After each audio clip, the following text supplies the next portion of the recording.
Before getting to the topic of essentialism, a few months back, I was also not an essentialist.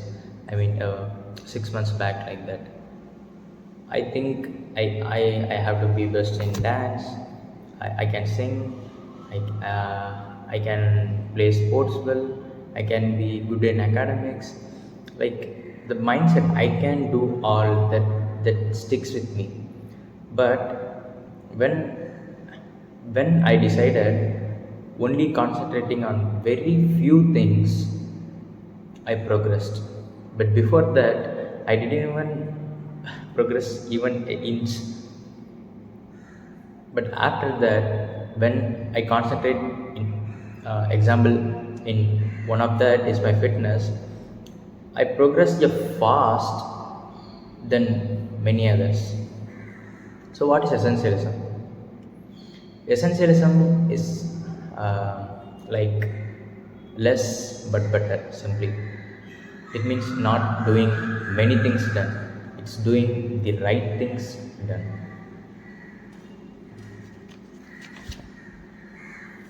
Let's see this diagram. In non-essentialist, its time, its energy, its effect, all are getting diffused in many directions. But in essentialist, his time, his effect, his energy, all are focused in one particular direction. See the how long the arrow goes. For essentialist, it is millimeter progress in million directions. But for a non-essentialist, it is a greater progress in one single direction. Many successful peoples are essentialists. It's true. It's not about being average in many things. It's about being an expert in one particular thing. So if you don't want a simple life with stress and chaos, but want a life with impact, fulfillment, and giving your highest level of contribution in one particular field, then this guide is for you. So first, we have to throw away the mindset of I can do both. No, that's wrong. If so many options are there, we have to choose which is right for us, and we are courage enough to give up all other options. We have to choose only one option, I mean one purpose that is right for us, and we have to go only for in that direction. In the book Essentialism, the author says a lot many good things. It's a perfect book to understand the essentialism. Let's get it. So first is prioritization. So what is prioritization is, we have to choose a vital few from trivial many. I mean, choose very important thing and neglecting all those unimportant things. So in prioritization, it is called reducing ourselves to zero. I mean, deciding one purpose and eliminating every other thing. This is what we are going to do. So explore and eliminate. This is the first step. So prioritization. What is priority? The author says that priority, the meaning of priority is singular. I mean one thing. But we now pluralize that priorities. No, priority. So what makes us human? is our ability to choose. If we don't choose, then someone choose this is for you. So we don't have to lose our ability. We don't have to forget our ability to choose. There's a term called land helplessness. Uh, uh, a small elephant tied with a rope, the owner tied with a rope to the fence. When it's small, yeah, it is hard to break that rope. So it gave up. But even when it grow old, the owner still ties his leg with that same rope. But he's he don't want to retry that, because from the beginning that the elephant is learned to be helplessness. Learned helplessness means is we can't we can't give away or take away the ability to choose, but it may get forgotten. We are more than we think actually. We don't have to forget that we have to constantly explore the things, and we have to choose the things, and we have to analyze the things. The case in like the elephant, even when it's grow old, because of uh, the land helplessness, it, it's unable to do that. Then sleep. The author says if we didn't sleep one day, or we are sleeping 4 to 5 hours a day for a week, it will create a mild in our mild effect, like when the blood level of 0.1 percentage of alcohol, that much effect it creates to our brain, he says. So because of that, we lose the clarity, so we can't able to uh, think, choose, prioritize. The the author says our highest priority is to protect our ability to prioritize. The most important thing is to keep the important thing important.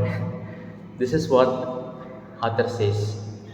So for explore and elimination, for the prioritization process, we have to analyze many things.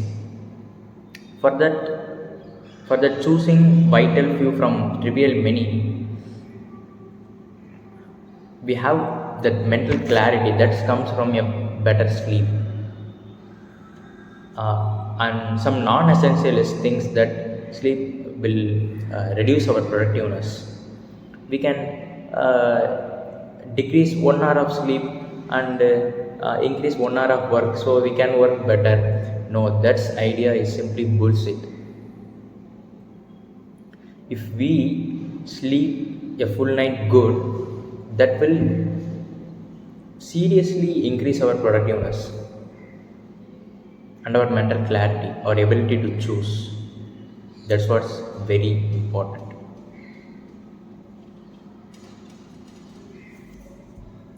So, first sleep, then space. Newton, a scientist, uh, while he's working on the universal law of gravitation and three laws of motion, he went to a period of singular focus of 2 years. He's like the monk mode. He's just thinking about that only repeatedly.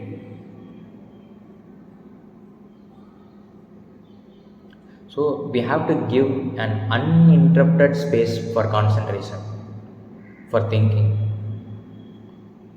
So that's where we can explore many things and eliminate the things. Essentialists explore many things and select one thing and go big on. But non-essentialist doesn't explore. He just do what he sees, what he thinks no for now, no right for now. No, essentialist way is the perfect way. We have to explore many things and select which one I have to go big on. Bill Gates, he has in his routine he has think big. What he does is he just reads and thinks. He just exploring the ideas and eliminating the waste areas. He's also an essentialist. So sleep, space.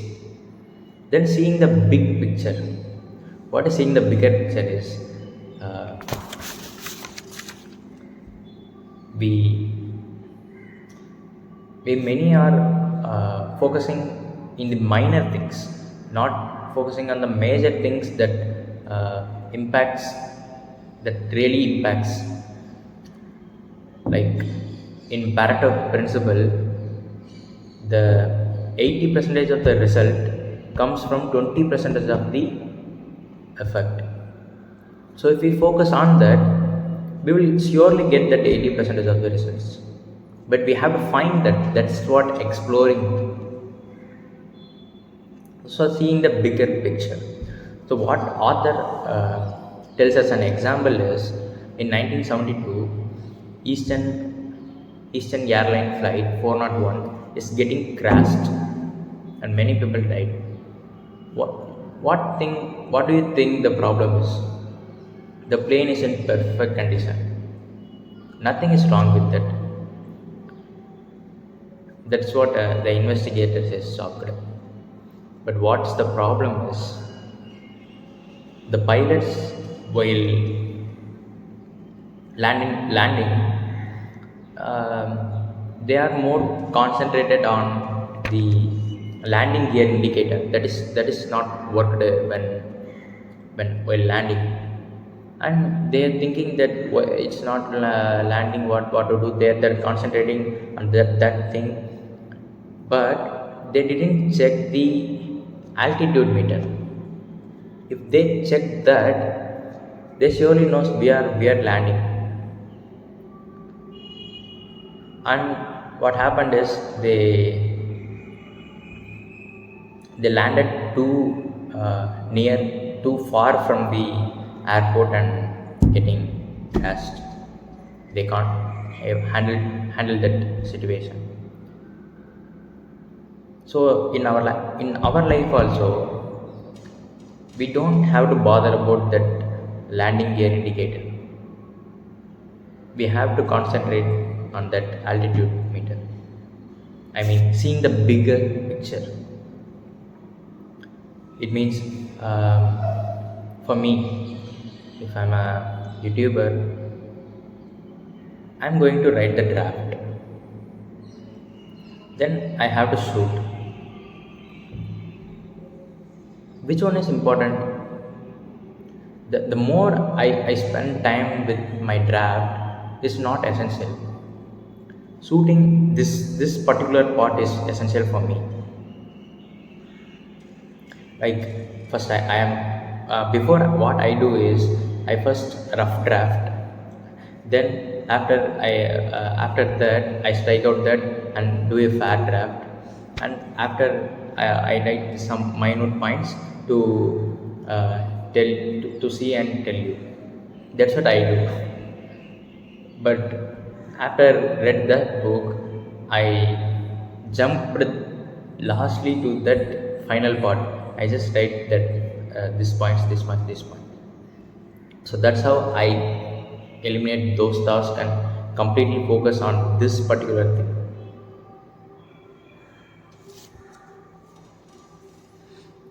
Then we have to find the essential intent.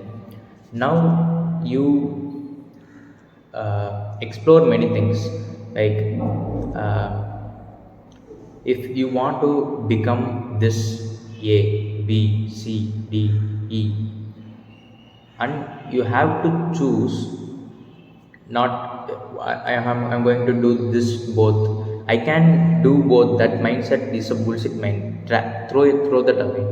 You have to choose only one thing, that is your essential intent. You have to going to work for that for a period of time. So essential intent, that is your primary purpose. First you have to choose that, then you have to give your highest level of contribution in that field. Having another goal is also a distraction for this goal. Only one goal. So if we find out what is essential, and then we are going to say no to all the other things. Dance event, no. Playing, no. Date, no. I'm going to focus on this particular thing right now. This is what essential is. But saying no is harder. I'm going to say why. A thousand years back, we are living like tribes of hunting gatherers. So our survival is depends on that. So we don't want to break our relationship by saying no. We don't want to let them down. That distracts us from reality. That creates an innate fear of social awkwardness to say no. The author tells the examples of Steve Jobs and the logo creator Paul Rand. While Steve Jobs is going to ask Paul Rand about, you have to make me four logos for the company next company, and I will select from that four, and if I like that I will use. This is what Steve Jobs said. But Paul Grant said no. If you want, I'm going to make you only one logo. If you want, use that, or no. Initially, you may think this kind of disappointing thing, but Steve Jobs asked many logo creators to do four logos. But what finally Steve Jobs like is Paul Rand, that's one logo, because he put his maximum energy, time, effect in that one particular logo. This is essentialism. Essentialism works everywhere you turn the pages in the history. But saying no may cause a short term popularity loss, but it will gain respect in long term. Essentialist knows that we can't be popular in everything every time. For in order to gain some long term respect, we have to go through the phase of short term popularity loss. Then why it's harder to saying no is, the author says, the sunk cost bias. It means the more we invest in someone, or the more we invest in some business, we can't give up that business, because we more invested, even when that didn't give us a profit. We can't able to give up that, because our psychology looks like that. If we are more committed to someone, it's hard to say no to them. This is sunk cost bias. So when how to get rid of this is, when you have an opportunity, you don't have to think how, when I miss this, how it feels. We don't have to think like that. If we think like that, it says to our brain like, you already have that. If you are missing something, means you already have, right? This, you don't have to think like that, but instead you can think like, if I don't have this opportunity, how much I put effort and sacrifice to get this opportunity. By this way you are thinking, you're telling, I don't have this opportunity. So it will gives you a clear solution. It's like, it says the reality to your brain. Then status quo bias. Status quo bias means,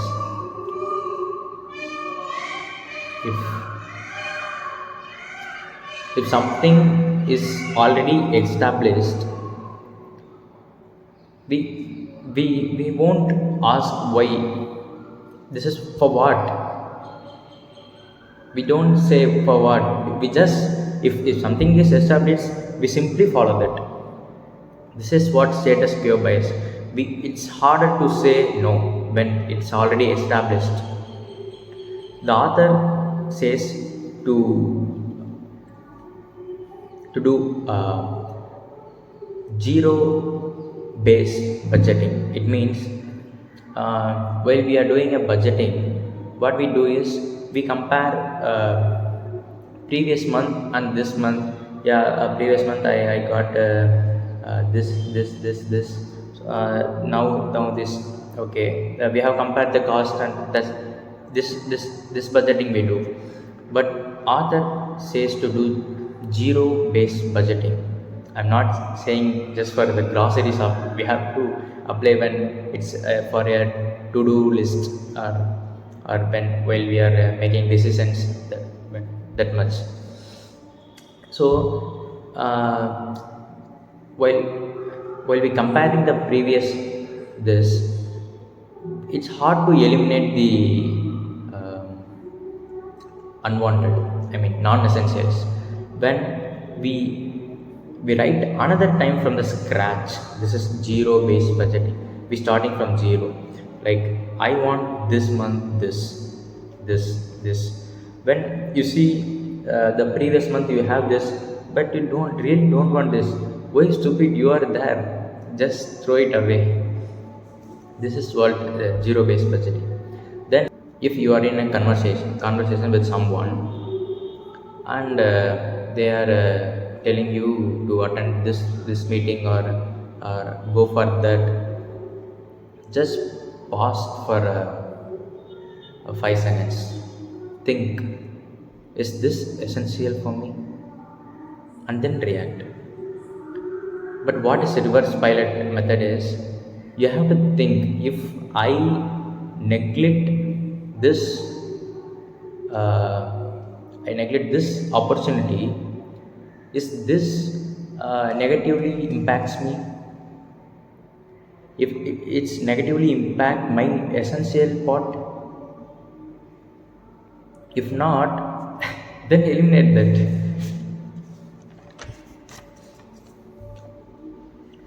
So in exploring part, we have to become a journalist. We have to write all our thoughts and find the which is essential. But in elimination process, we have to become like an editor. So what's a good editor be like? A good editor is eliminates everything that is waste. He only adds which is seen is important, which is have to be there. So that's what's a great editor. So we have to become a editor of our life. We have to we have to choose the essentials and neglect all the non-essentials. So in editing, he says the principles of ratio of activity is to meaning. It means the activity, what you are doing every day from your wake up to sleep. That's the activity. Meaning is your essential intent is this activity is connected with my essential intent, my essential purpose. We must have all the activities, not all. We have the activities that are majorly connected with our that essential purpose. That's the ratio of activity is to meaning.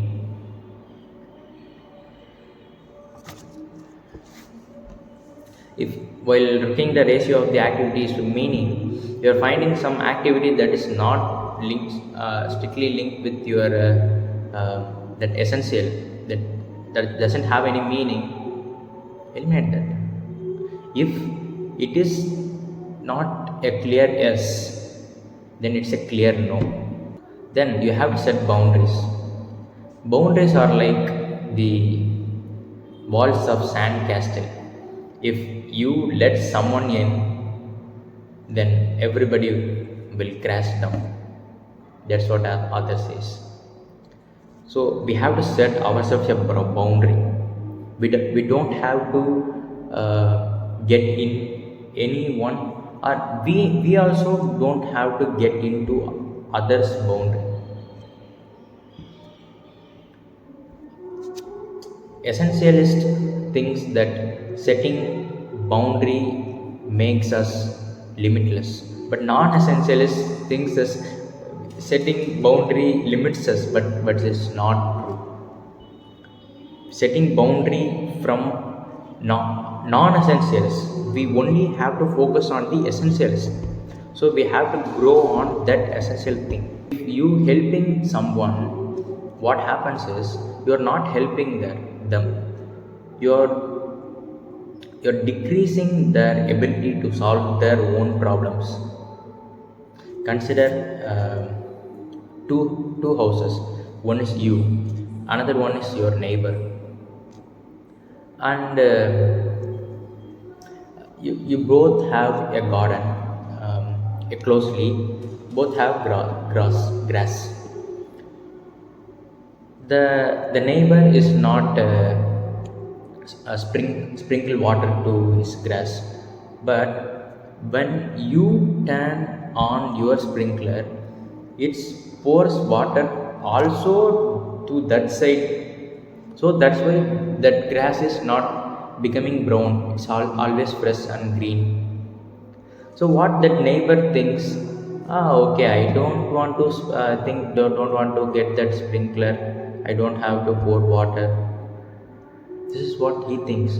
He doesn't even know that it's a problem. So while you helping someone, he doesn't know it's a problem. You're decreasing their ability to solve their own problems. You're not doing good, you're actually doing bad for them. So we are explored and eliminated. So now you are with your essential purpose and eliminated every other things surrounding. For example, if you chose fitness, you eliminated dance, singing, and sports, like many other things, but you only concentrate on your that fitness.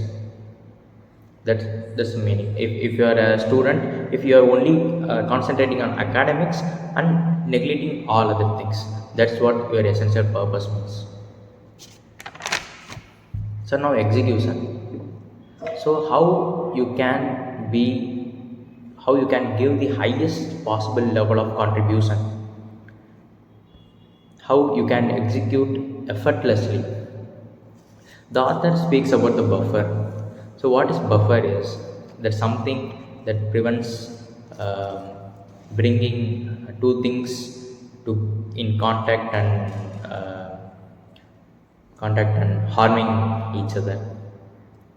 So, simply explaining the buffer is um, two car. It's keep on moving. If the more space it has, if the first car is puts a sudden brake, then the second car has the time, that space to to get in the action. But what if the space is too close? If he gets into trouble and puts a sudden break, the first one, he is also get into crash. So we have to get the that buffer, that space. So this is life. Life is unpredictable. When it gets break, when what happens we don't know. This is us. We have to create that buffer. For example, is extreme preparation. Like if you are an student, you have to study for your exam 5 months back. If you started 5 months back, in between any problems comes also, you can manage that because you have that buffer, that space. Well, if you just started 1 month back, if any problems comes, gone, you fail. That's the extreme preparation by creating the buffer. Then the planning fallacy. The term planning fallacy he used. Planning fallacy means it's our tendency to underestimate how long it will take to complete a task, even we done before. Uh, I know that this task is going to take me. For example, this video taking is going to take me at 2 hours, but I'm gonna plan 1.5 hour. That must means it's going to take me 2 hours when I get too much stress. The execution becomes so frustrating. Oh, it's getting too much time this late. I have to go to that activity. Oh, what I have to do. So the author says is add 50 percentage of your time estimate. I mean, if I'm going to plan this shooting for 2 hours, I have to write in my to-do list 3 hours. Add a 50 percentage of your time estimate. So by doing this, my stress level is so decreased. Even I can finish before the 2 hours also, because I was so cool and I'm not in stress. But if I plan 2 hours, to my search, I go to I'm going to say this topic faster. I'm going to neglect this topic. This what happens. This this planning fallacy makes our effects so frustrating. So we have to add 50 percentage of our time estimate to make our effect, make our execution effortless. So the what author says is take a journal, and if you are doing some projects, if you are going to make some projects in your university, you have to write five things. One, what are the risk I may face from by doing this? Second, what is the worst case scenario is going to happen for me from this? Third, what is the social effect by this project? What is the financial impact I may face? So, risk, worst case scenario, social effect, and financial impact. Then, the fifth question, this is what the buffer question. I mean, how I'm gonna invest my time to reduce that risk. This is the buffer question. If you find out that your effort becomes so easy, your execution becomes so effortless. So life is unpredictable. We have to create a buffer always. When the time comes, we can act upon that easily. If there is no buffer, crash. A famous quote that Jackie Chan said is, I prepared for the worst and hope for the best. That prepare for the worst is called as buffer. Then for execution, we have to do another step. It's called identifying Herbie. This is the favorite part of this is the favorite part in this book for me. A scout leader is known Alex. His task is to make a group of people get into the hiking with a single group. But what happens is the faster people goes fast and slower people lagging behind. Then first what he made is, he said, the faster people's wait, we have to wait for the slowest hikers. The slowest hiker is that his name is Herbie. He is coming too slow. Then the fastest people are also waiting for that. Then again, this the first approach is did, waiting. Then again they started the hike. Same happens, they split into various groups from the fastest to slowest. The second approach Alex did was, he put Herbie first and in the order of slowest to fastest. So the speed of the group is fully dependent on the Herbie. How fast Herbie moves, all follows him, and they all go in the single group. And he also did everything easy for the Herbie. What he did is, he removed the backpack of Herbie. He get all things from Herbie and split to the others. So Herbie now can go fast. This Herbie is an obstacle for us, who is lagging behind and pushing back our ass and stop from getting forward fast. So we have to find Herbie and remove him. Then we have to start small and build the momentum. That's for building momentum, we have to start small, and we have to celebrate each and every progress. A brilliant experiment is done in Stanford. It's called a Stanford prison experiment. It's called what they did is, they they they give the role to students. they split into two groups.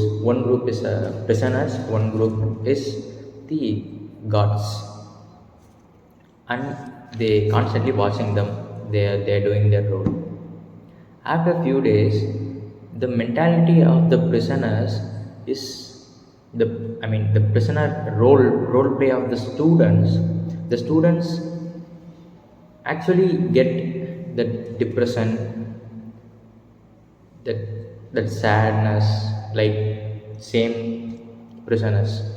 And the students who played the god role is also getting the saddest and courageous characters of the uh, real gods. So this is how we are starting small. Just for few days will change our mind and build the momentum. So whatever, we don't have to expect for the perfect condition to start. We have to start, then that builds momentum. Then routine. So what is routine is doing the uh, same thing repetitively. So what it makes is it creates the uh, new neuronal connection, and also when we do again and again, it gets strong. That puts us in the autopilot mode, so we can execute very faster. This routine makes our growth exponentially faster. While we are creating a routine, what author says is, first do the hard thing first, and then it's overcome the triggers. What is overcoming triggers is, if you are crossing a McDonald's store and you are tempting to eat, what instead you to overcoming that trigger of eating there, author says to eat a salad. Every time that trigger comes, you have to do this. This is overcoming the triggers. Like every time you getting triggered to watching porn, you have to do 15 push-ups. Like this is the trend I saw in last year in Instagram. Then creating new triggers, it's like you are so much forgetting journaling. You can't able to create that habit. Means author how created is, he he puts a journal in the bag where he puts the phone. Then after, when it's come home and get phone for putting charge, he he sees the journal and gets writes. This is the trigger. Whenever he gets phone for putting charge, he he triggered for writing the journal. This is creating new triggers. Then mix up routine. While we are following the same routine for too long, if that get bored, if what we have to do is, we have to mix up routine. What this means, my routine, if you are a YouTuber, you are like you have to learn something, you have to script, you have to shoot, you have to edit. This all done in one day. Like that, if you have a routine. What is mixed up routine means, you have 7 days in a week, 3 days for learning, 2 days for scripting, another 2 days for my shooting and editing. This only based on the themes you are going to. I'm going to involve this day for this theme. Today is learning, tomorrow is shooting, day after that it's editing. That you also get into that routine. If you are an student, um, today I'm going to only watch uh, videos and get note. Tomorrow I'm going to read book. Day after that I'm going to only solve MCQs. I mean, only have to do test. This also you can do. This mix up routines. Then focus. Focus means doing one task at a time. We don't have to multitask. We can we can do multitask, but not multi-focus. Multitasking and multi-focusing is different. We can cook and listen songs. This is multitasking, singing, listening and cooking. But we can't multi-focus. This means we can't read something deeply and listening to music. This is you're focusing in that, but that's not possible. You can also enjoy the music and also going deep. That's not possible. This is multi-focusing.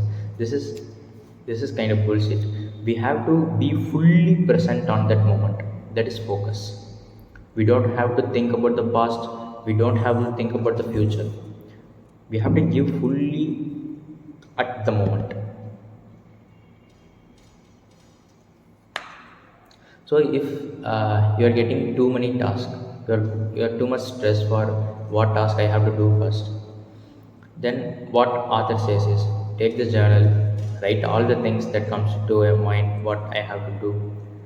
Then he choose from that. If what task I do, I can able to go to sleep peacefully. Then do that task. Simple. This is what author says to me. I learned a lot from this book.